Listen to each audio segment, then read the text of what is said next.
Good morning, I'm Kelly Spolsky, and I'm here with Shane Judge. Morning. Morning, and it's exciting. The cafe's open today, and we have an audience here today, a sort of audience. And I understand you have some stuff that you'd like a message to get out. Sure. This year, I'm the chair of, it's an event called Hike for Hospice. It's not really a hike, it's a walk around Boulevard Lake, but it's a fundraiser for a group called Hospice Northwest. Now, Hospice Northwest isn't a place. There is a place called the Hospice in Thunder Bay where people go to die. But Hospice Northwest is a group of volunteers. There are about 250 of them, and they have special training. They are trained to help people who are dying and their beloved ones who are staying behind. You know, I can recall when my father passed, and this is why this organization is important to me. We had nobody to help us. My dad died of cancer, and it was a long, painful process. And there was nobody.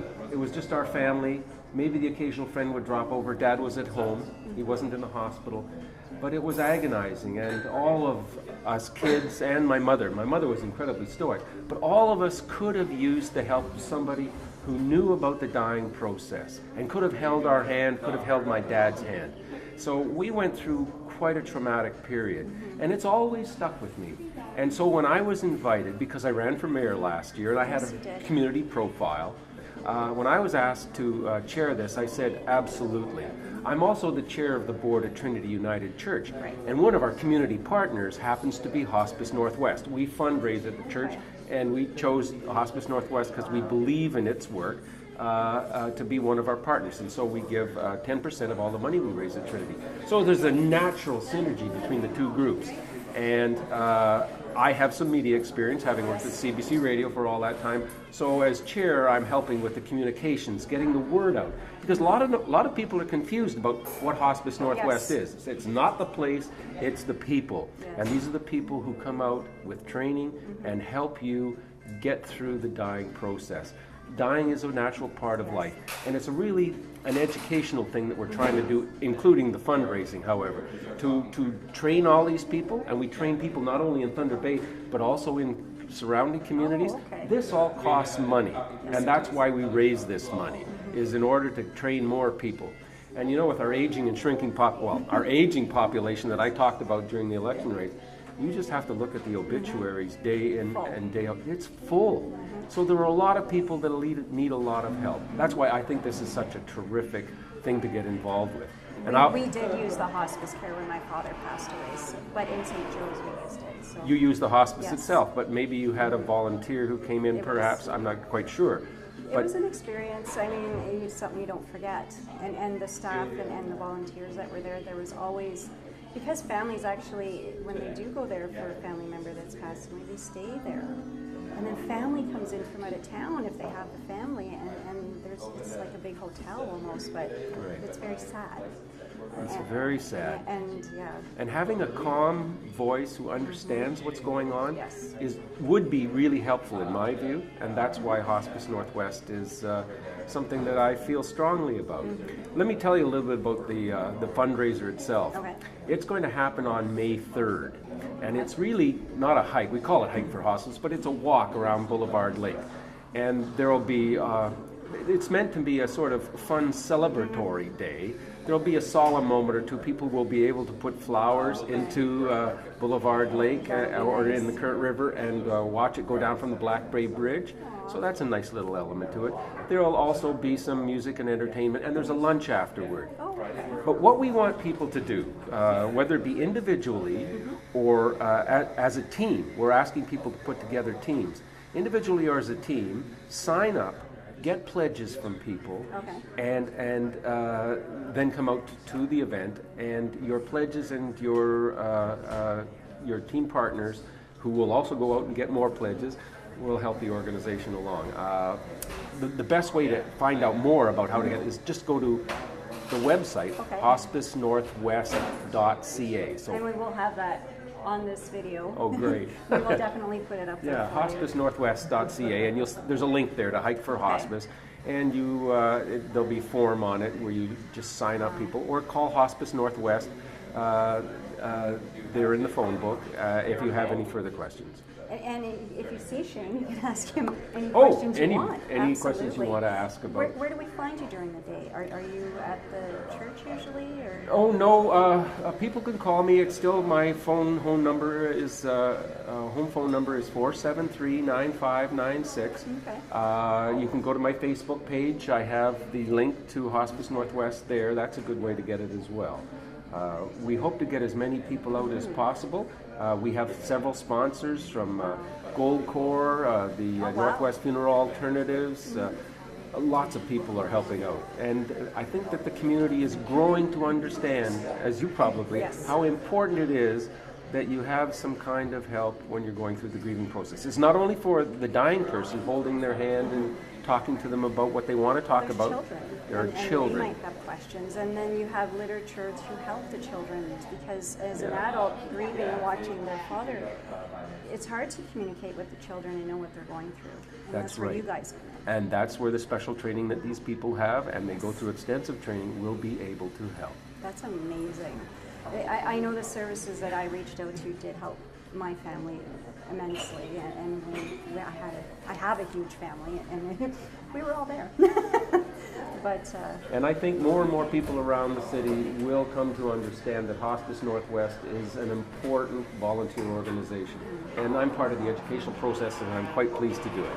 and you're retired, right? I am retired now, so this is one of my little things I give back to the community, and I'm thrilled to do it. That's all you do, lots. Yeah. That's amazing. So you're a volunteer at your church. You do this Hospice Northwest. You're organizing an event. I'm organizing an event. I'm also editing a book. It's going to be a fascinating book. It's written by a former police officer in Thunder Bay. He's a detective who has all sorts of wonderful stories about unsolved murders and mayhem and madness. That's what I call it. And when it comes out, I think it's going to be an important book for the city of Thunder Bay.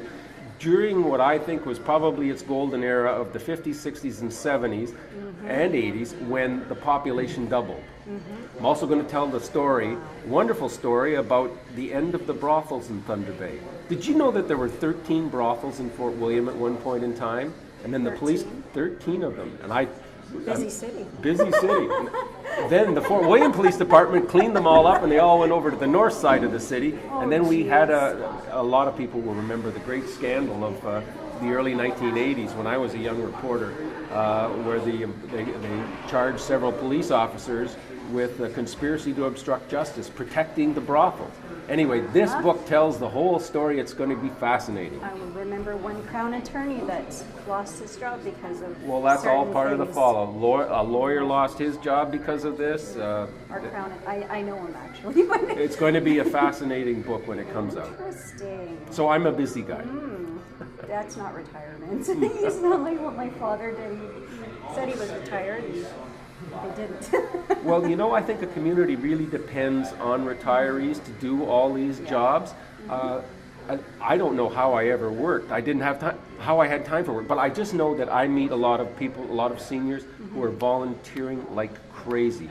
I think that's the At the hospital, I met at the hospital. That's the social grease that makes everything work. It's not all paying somebody to do something.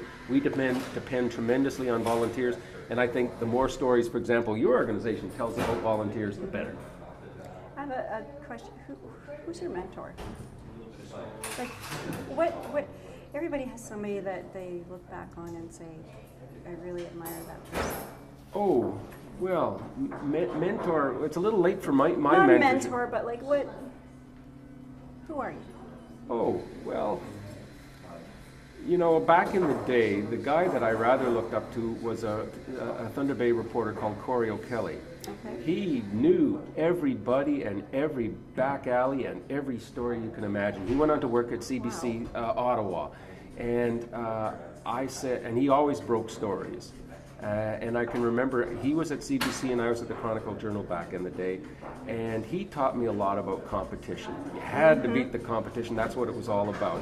And so if I looked up to somebody, it was Corey from a journalistic perspective. Also my professors at university, they were terrific. They instilled in me all the good things that university profs are supposed to do. That's amazing. Yeah.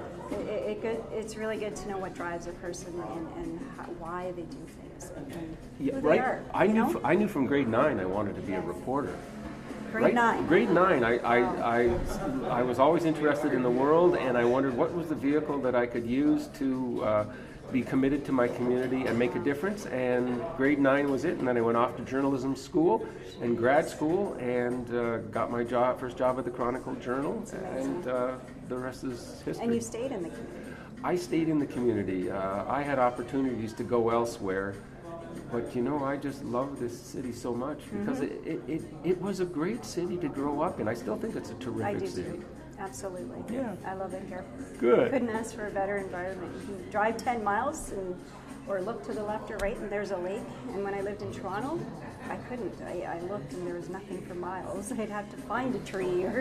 Well, what I find interesting about Thunder Bay is that it is a group that makes its own way in the world, that we have to be self-reliant. Yes. This news organization that you're developing here, a community television organization, this is entrepreneurial. Absolutely. And that's what really built Thunder Bay. If you look back at the history, entrepreneurs, businessmen ready to take a risk. And largely the private sector brought us to where we were today. Absolutely. And Thunder Bay does have an amazing history, as Shane's book will tell you. Yeah. Looking forward to it coming out. Awesome. And we'll have all the dates for you on your interview here today. We'll put them down and everybody can contact you and your phone numbers and everything. I'd like to thank you so much for being here, Shane. Thank you. Thank Appreciate you so the much. time. It's Kelly and Shane, and we're Thunder Bay Live. Hi, I'm Shane Judge. Benjamin Franklin said there are two inevitabilities in life, death and taxes. You may remember last fall as a candidate for mayor, I talked a lot about taxes. Well, now I'm talking about that other thing, the difficult journey, the end of life. Hike for Hospice. Hospice Northwest is running a fundraiser May 3rd this year. It'll be a walk around Boulevard Lake. We're asking individuals and teams, people from your work, from your social group, or from your church, to get together, raise funds, and come out and help Hospice Northwest. That's a group of volunteers that help the dying and their loved ones who are remaining behind. Thunder Bay really needs, with its aging population, somebody to help families get through this very difficult time. And these people are specially trained to help you make the passage into death easier for those that pass away and for the ones that are left behind.